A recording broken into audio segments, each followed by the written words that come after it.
Vamos saber agora um pouco da história da Cotrirosa, uma das cooperativas de produção de destaque na micro e na macro região. Irineu Reginato, ele tem uma história como associado e também como secretário do ex-presidente Lorival Bublitz, que infelizmente recentemente nos deixou, né, vítima de um infarto fulminante. O senhor é natural da onde, seu Irineu Reginato, hoje com 77 anos? 78. Desculpe, 78, querido. O meu registro de nascimento, ele consta assim, natural de Alfredo Chaves. Mas o Alfredo Chaves trocou o nome e hoje é Veranópolis. E como eu morava no interior de Alfredo Chaves, hoje é o Fagundes Varela. Fagundes Varela. Meu pai saiu de lá da Capela de São Pedro, Fagundes Varela. Eu tinha 6 anos de idade. Então, 1948, e nos transferimos aqui para o interior de Santa Rosa, com o nome de Santa Lúcia. O distrito era o Belo Centro, do Parendi hoje, né? E aí nós fomos residir ali, aí nós fomos crescendo, fomos na escola primária Santa Lúcia, depois Esquina Buriti, depois fui para os colégios, fui para o Seminário dos Padres, estudei em Cerro Largo, estudei em Uruguaiana. Depois terminei fazendo um curso aqui no Machado de Assis. Depois fiz mais 4 anos de magistério de férias aqui em Santa Rosa também. Depois fizemos o curso do cooperativismo com os professores da Faculdade de Santa Maria. Terminamos há pouco tempo com o Sicredi, participamos. Então esse é mais ou menos o Irineu Reginato, que ingressou na Cotrirosa. Isso, quando é que em começa a sua história? 29 de abril de 1975.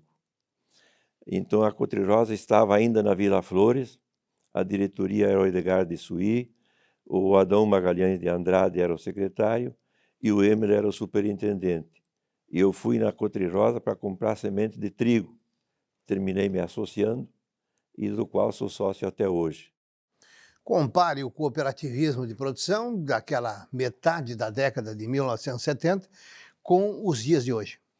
É uma diferença enorme, né? Porque naquele tempo o cooperativismo estava engafinhando, estava fazendo seus primeiros passos, tinha muita dificuldade, né? As dificuldades foram enormes. A Cotrirosa, para existir, ela passou por muitas tribulações.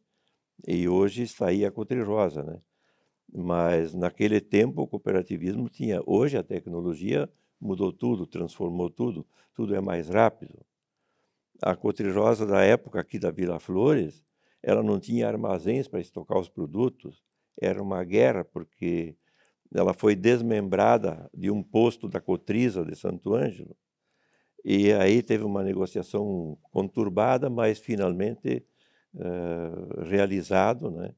E hoje já temos outra situação, né?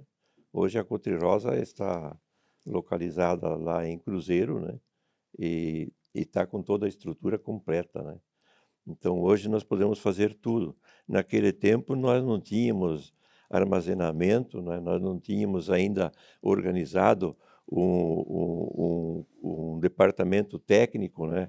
Com técnicos, com agrônomos, com veterinários que dessem assistência aos produtores, que nem hoje nós temos, né? Hoje o produtor tem toda a assistência na sua propriedade, né?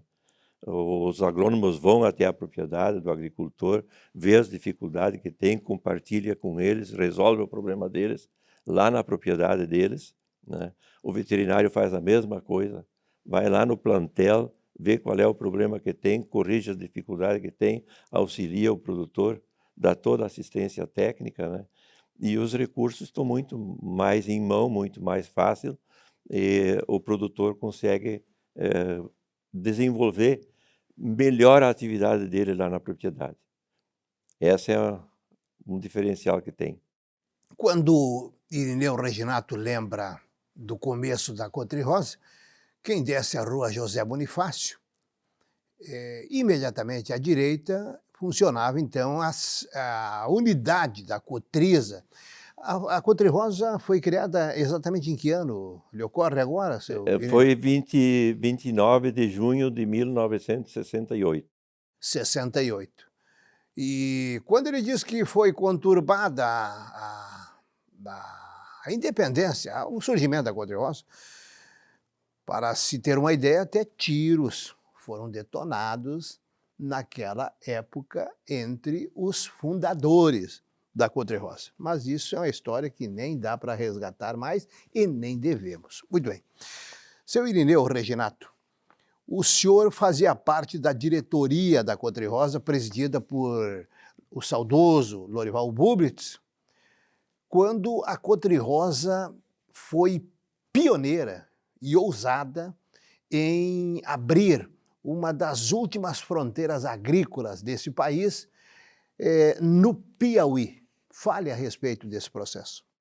O projeto Piauí, ele surgiu de um anseio dos produtores rurais aqui da nossa região, que manifestavam o desejo de se deslocarem para outras terras onde pudessem melhorar a quantidade de terras, porque aqui é muito propriedade muito pequenas e eles gostariam de ter áreas maiores, então, e aqui não dá para adquirir porque as terras são mais caras, mais difíceis de ser adquiridas.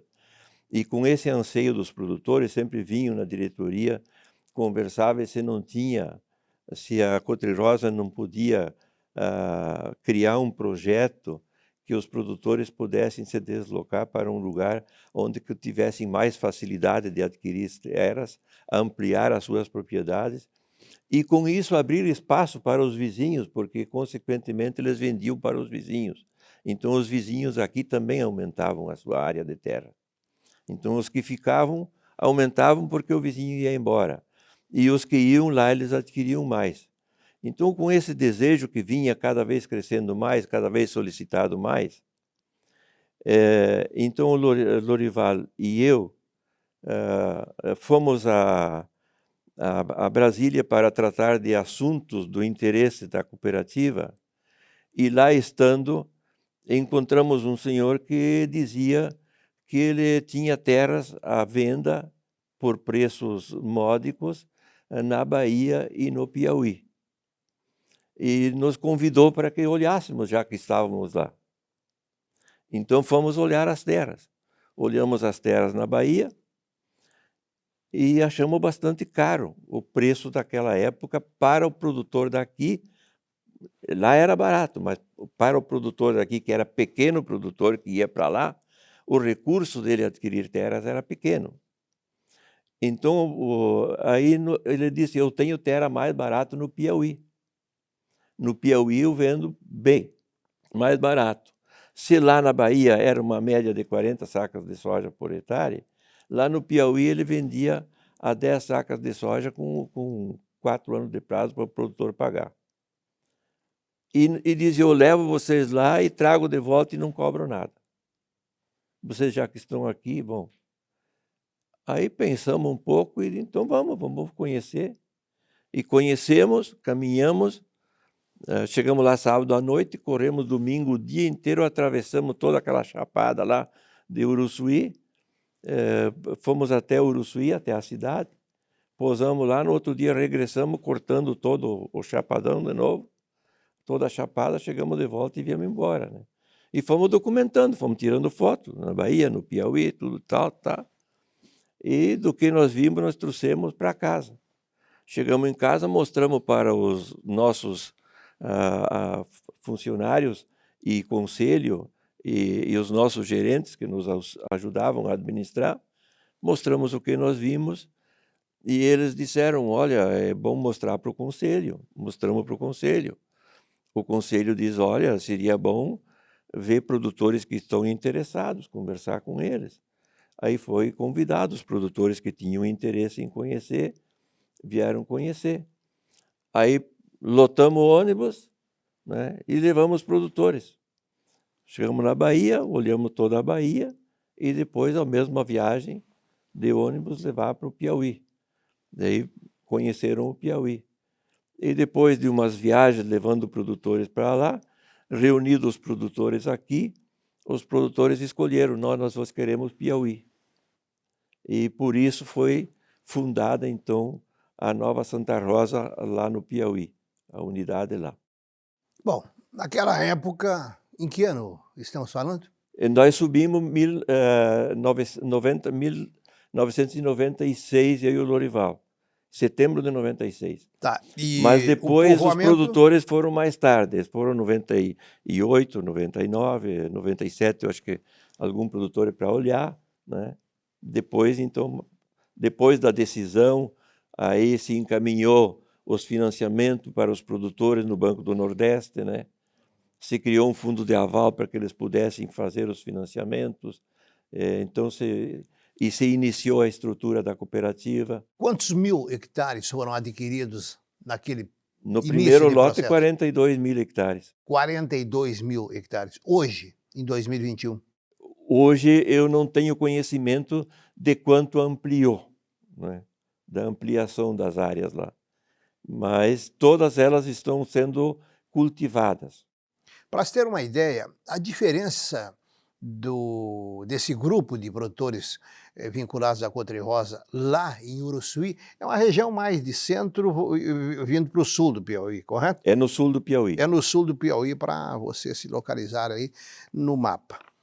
E a diferença desse grupo com o grupo liderado por Dr. João Dani, que colonizou aqui a colônia 14 de julho, é que lá era um chapadão com vegetação rasa e aqui era mata fechada. Mas tudo era desbravamento. Caminhão com barracas de plástico, é isso, seu Antônio? Desculpe, seu Irineu, correto? Correto. Um começo com todas as dificuldades imagináveis para quem acabava de chegar. Você imagine que o primeiro produtor que chegou lá em cima da terra, ele era um produtor aqui de Novo Machado, né? E ele subiu para lá, botou a família dele num caminhãozinho que ele tinha, né? Carregou a mudança e foi permaneceu uns meses em Bom Jesus, na cidade. Com a criança, eles foram se adaptando ali. E depois, quando ele achou que era a hora de subir para o projeto, ele subiu. Ele foi o primeiro. Mas lá não tinha nem estrada, era um trilho no meio do cerrado. E aquela mesa, aquela chapada. Escolhido o lugar onde ia ser colocada a sede, e cada um tinha o seu terreno para se estabelecer. Ele foi lá, parou o caminhão na beira daquele trilho, desceu, pegou a foice, né? E o machado, e a enxada, e o enxadão, e começou a limpar um quadro, cravar 4 estacas, estendeu uma lona plástica e ir descendo a família embaixo daquela lona ali, sem luz, sem água, sem nada. E hoje lá tem uma cidade. Eles tinham que buscar água a 35 quilômetros de distância. Dificuldades de quem está desbravando. Dificuldade de quem está desbravando. Seu Irineu Reginato, hoje, junho de 2021, quantos associados tem a Cotri-Rosa? Nós estamos com 6.200 e mais alguma coisa.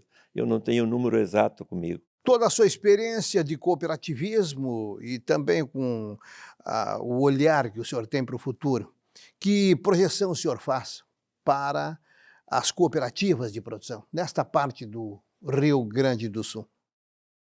Eu vejo assim que a cooperativa ela tem que investir bastante em tecnologia, né? Em áreas técnicas, ela tem que investir nessas áreas, se modernizar, se reestruturar e fazer uma gestão eficiente, né? Para que a parte econômica não sofra dificuldades, né? Ela tenha assim uma segurança. Muita coisa já foi feito, porque uma vez nós tínhamos praticamente só o grão. Hoje as cooperativas estão bastante diversificadas, com supermercados, com moinhos, né? Com cerealista, com postos de gasolina. Então eles têm uma diversificação maior, que se o grão falhar um ano, que frustra uma safra, eles têm igual um movimento para manter, porque a estrutura da cooperativa ela tem um custo. Produza ou não produza, esse custo é fixo e esse custo tem que ser mantido.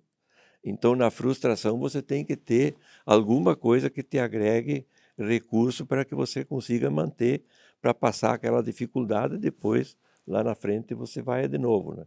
Então ela tem que manter essa segurança. Muito obrigado pelo seu depoimento. Irineu Reginato, um homem que foi dirigente da Cotrirosa e que repartiu, portanto, principalmente essa experiência da nova Santa Rosa lá no Piauí.